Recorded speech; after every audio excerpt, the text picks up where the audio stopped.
Well, the Prime Minister faces the House of Commons today for the first time since the vote of confidence. And joining us now to discuss all of this is Assistant Editor of Conservative Home, William Atkinson. Very good morning to you. Gosh, here we are, first week back after parliamentary recess, and another interesting appearance from the Prime Minister in PMQs, I'm sure, later on this morning. It'll be interesting to see where Labour comes for the Prime Minister. I mean, they just need to stand back and let the Conservatives, well, fight themselves at the moment, don't they?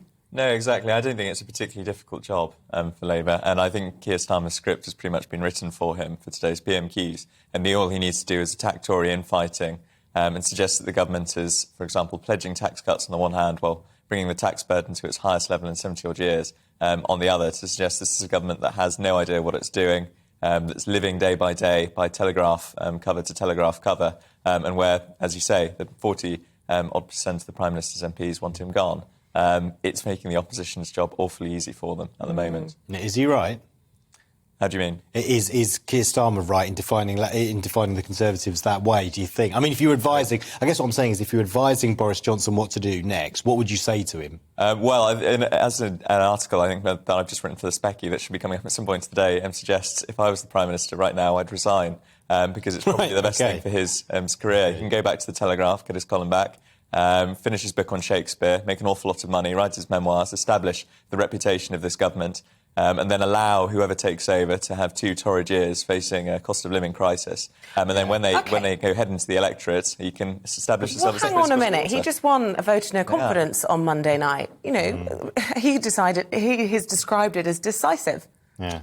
Well, yes, one person's decisive, as another person's the fatal wound has been made, and we're going to have a few more months of more Tory infighting, depending if he lasts that long, frankly. The difference, of course, between what's happened to the last couple of days and, say, 1990 with Margaret Thatcher, is that after Margaret Thatcher almost won the sort of first round of the leadership election then, the Cabinet all told her to go, whereas the Cabinet, as you saw from that footage yesterday of the Prime Minister and his ministers, have chosen not to tell the Prime Minister to go. But I think this is only the beginning of several more months of torrid infighting from the Tory party. Remember, we've got things like the sort of parliamentary standards inquiry, which will only come out in, say, September, October. So Partygate's not going to go away, the cost of living crisis isn't going to go away, and terrible headlines to the Prime Minister are certainly not going to go away. So if you were advising the Prime Minister and you said that to him, that you think he should resign, he would say, no way. He might even sack you. That's the kind of guy he is. Well, quite. And I mean, remember, he is on his third number 10 team in 3 years.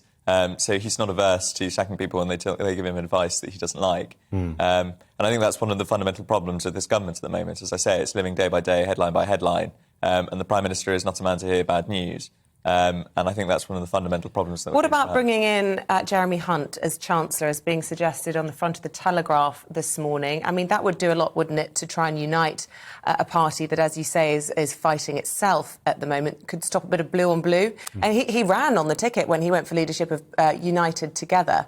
Is that what it was? United to win? Yes, and it has to be Hunt as well. Well, I've never been a very big fan of Star Wars, but I remember that's the thing that Emperor says, which is that you strike me down, I should become more powerful than you can possibly imagine. The thing is, if you a great line. Yeah, if you make Jeremy Chancellor, you're putting Rishi Sunak on the back benches or shuffling him to somewhere else. And I think if the Prime Minister tried to sack Rishi Sunak, he would say, not very likely, and he would storm off, and you would then create exactly the same problem that you have now. Interesting. But doesn't the PM have a point, though, that all this infighting, calls for the Prime Minister to go, plays into Labour's hands? You're giving Labour a boost.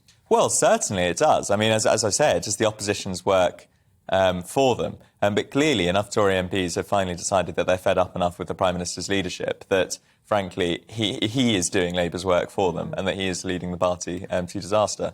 What about these vote strikes that we were discussing when it comes to the Northern Ireland Protocol? We're expecting some sort of movement on that soon, aren't we? What would happen then if this vote strike were to take place? What happens next? Well, it essentially means the government is unable to pass its legislative agenda. And I imagine if that goes on for weeks and weeks and months, then you will see, as already been floated, Tory MPs trying to get Sir Graham Brady and the 1922 committee to change their own rules so that they can have another vote of confidence within the year. It seems to be the trend, though, now, doesn't it? We have a referendum and straight away people want another referendum. You have a general election, straight away people say we're going to have another general election. Can't we just accept when votes happen that that's done for a period of grace and just move on, try and move on? Well, one would hope, but unfortunately, I think, yes, as you say, politics increasingly doesn't work like that. But also because the number of opponents the Prime Minister now has in the Parliamentary Party are so substantial, I don't think they're going to give up on trying to remove him anytime soon. Do you think they will change the rules on bringing a no-confidence vote again?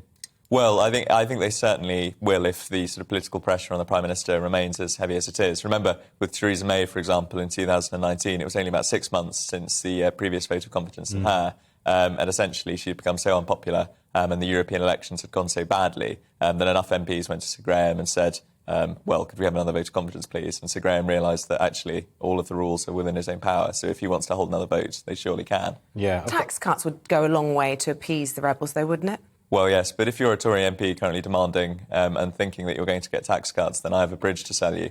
The problem is that the reason why the tax burden has become so high is because the cost of borrowing has quadrupled within the last year, and also because Tory MPs aren't willing to actually countenance the sort of spending cuts that would be able to finance these tax cuts. You see, for example, Liz Truss, so after every cabinet, briefs out that what we should be doing is having more tax cuts, while simultaneously briefing out that she wants to see defence spending rise to 3% of GDP. Those things can't be done together. The reason why the tax burden has reached the heights that it has, as I say, is because government spending is so large. And if Tory MPs are willing to sort of stand on a platform of austerity 2.0, all to the good, but that's the only way they're going to get the tax cuts they want. Yeah, technically, you may or may not know this, and if you don't know this, that's OK. But how do they actually change the rules on voting, on a vote of no confidence again within the year? Do they literally just lobby Sir Graham Brady and then he just rewrites them and that's it? Yes, so it's essentially it's an internal there's no document. vote on it. Yeah. What was one of the key things last time in getting Mrs May out is the fact that there is only one copy that somebody managed to dig out of the rules outside of those possessed by the 1922 committee, and then when they realised when they read through them that essentially it's entirely within their power to change the rules whenever they like. So. But, I mean, they haven't done that before in the past, and presumably they were under quite a lot of significant pressure with previous leaders as well. So perhaps it's just a headline or something that the rebels are suggesting is possible, but probably very unlikely. I mean, Graham Brady seems pretty level-headed, doesn't he? Yes, no. I think he is. I've met him plenty of times to say he's a lovely chap, and as you say, he's very level-headed. But again, the reason why Mrs May decided to go when she did was that essentially she was told, well, you either resign or we will change the rules and you will be forced out. So that means Sir Graham Brady has a lot of power here. He's in a powerful position. Yeah. Kingmaker. Yeah, exactly. So, wow. OK, so... Who do you think is the most significant single threat to the Prime Minister's premiership? Is it Sir Graham Brady, or is it perhaps, someone like Jeremy Hunt, or even a Tom Tugendhat, who's got no ministerial experience but seems to be one of the bookies' favourites anyway? Yes, I think Tom Tugendhat is not necessarily a threat to the Prime Minister's position. He's very good at making very eloquent speeches, but in terms of actually aspiring to the top job, I find that unlikely. I think it's the same figure as I mentioned earlier. It's Rishi Sunak, on whom Boris Johnson's premiership will survive or fall. If Rishi goes, then I think the rest of the cabinet will choose to move as well. He's the most sort of powerful force within the cabinet at the moment and within the wider parliamentary party. And as we see, the next few months are going to be dominated by cost of living headlines and the like, and it's the Chancellor who's going to be the face of that. Yeah, so you think Rishi Sunak could replace Johnson, or at least he'd be the front runner in a leadership contest? I think, yes. I think, as ever... Not tarnished by the tax status I mean, a lot of the rebels don't see him as properly conservative, do they, with many of his sort of big spending measures, handouts to everybody, not particularly targeted. Well, you see, that's the interesting thing, though, of course, because unlike in sort of 2018, 2019, there's not really a sort of united rebel movement. Nobody's quite sure what they want. So you've got people on the One Nation, sort of higher spending, socially liberal wing of the party want the Prime Minister out, but you've also got sort of Brexiteers and libertarians like Steve Baker. So I think it's very much they'll choose to get rid of Johnson and then they'll try and find someone to replace him. I think it's interesting you talked about the Brexiteer faction, because there are certain wings of the media who want to present the rebels as being people who are Ramonas, people who are upset about Brexit. Do you think that's a fair characterisation? Not wholly. I think there are certainly lots of people both inside and outside of government who have long been opposed to the Prime Minister and only begrudgingly accepted him as their leader, who certainly would have likely sort of voted Remain. But on the other hand, yes, as I say, figures like Steve Baker, for example, the most Brexiteer of Brexiteers, are also opposed to him. This is very much not a sort of Leave/Remain issue, fundamentally. I think Monday was a referendum on the Prime Minister himself. within the Conservative Party and his popularity. It's a cliche, but his relationship with the parliamentary party is fundamentally transactional. They made him leader because they were in such dire straits that they needed only Boris Johnson to get them over the line and to get them out of that crisis. And now, frankly, if Boris Johnson has lost his renowned election-winning ability, then Tory MPs can't see why to keep him. Yeah. Bit of a lull for you now until at least until the by-elections, and then it'll crank up again, right? Yes, I think you will see, certainly after the by-elections, if they're going to be as catastrophic as everybody is predicting, and I believe they will be, then I think there will be renewed calls for him to go. But I do think the rebels, fundamentally, by not coordinating as they should have done, as efforts were in place to do so in 2018 and 2019, have slightly hobbled themselves by not waiting until after these by-elections. Because now the Prime Minister has, a year until the local elections next year without a major national election in which he can be judged. And aside from this sort of parliamentary standards thing, etc., I can't see there being a specific flashpoint again at which another sort of vote of confidence can cohere. It's interesting, the state of British politics. I think it seems to be right across the political divide within Labour and Conservatives that there are several parties within the two major parties, almost irreconcilable. And I wonder if there is a debate to be had and a conversation that will grow about whether or not the sort of the system that we have that really produces two strong parties is almost anachronistic now. It doesn't work anymore. What do you think about that? Well, I think if we see, as I think is probably the odds-on likelihood after the next election, some form of Labour sort of coalition or minority governments for the Lib Dems and the SNP, you may see action taken on changing the voting system. And if they move to something more proportional, I could see our political system moving to something similar to Norway, for example, where you have sort of one party of the sort of one nation-y rights and also a sort of party of the free market, libertarian rights, who usually end up in coalition together. And then you also have several parties of the left, a sort of liberal, socially liberal party, social democrats, etc., a sort of centre party that represents agricultural interests, etc. And I think very much the way that we have these two broad church leading parties is a consequence. One big party of the left, one big party of the right, is a consequence of the first past the post system. And so I think that's something that's going to become increasingly part of the conversation as we approach the next general election, is whether this will actually be the last general election which is fought on first past the post. Wow, that would be amazing if they changed the system. I mean, the choice you'd have, and I guess it's a barrier to new ideas coming forward, isn't it?